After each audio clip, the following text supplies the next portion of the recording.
أهمية تضافر الجهود وتكاتفها بين السلطة المحلية وصحفيي وإعلامي مديرية اللودر كانت عنوان أساس اللقاء الموسع الذي عقده مدير عام المديرية الأستاذ ناصر عوض موسى مع الصحفيي وإعلامي المديرية، وضم عدد من مدراء إدارات المكاتب التنفيذية، كما وكرس اللقاء لمناقشة عدد من القضايا التي تهم المديرية ودور الإعلام فيها كسلطة رابعة ينبغي أن تحترم وتمارس بمهنية ومصداقية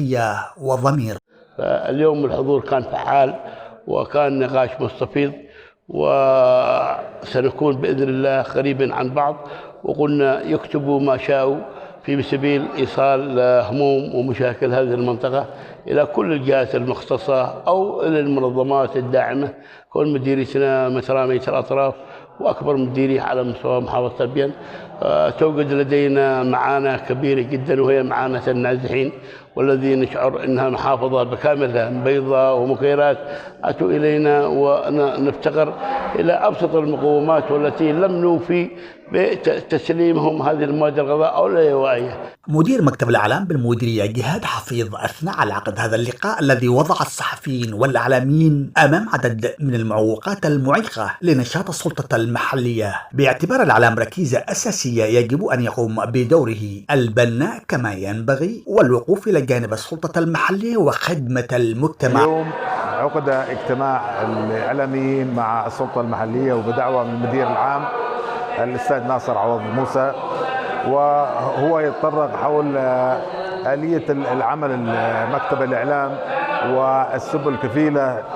بجمع الإعلاميين والتواصل معهم وإطلاعهم على كثير من القضايا التي تهم المديرية اللودر. رئيس فريق إشراقة أمل الصحفي فهد البرشا تحدث عن دور الأمن واستقرار المديرية، كما جدد دعوته إلى مساعدة ودعم ذوي الاحتياجات الخاصة وفتح مركزهم الذي سيخفف عنهم الكثير متى عاد إليهم.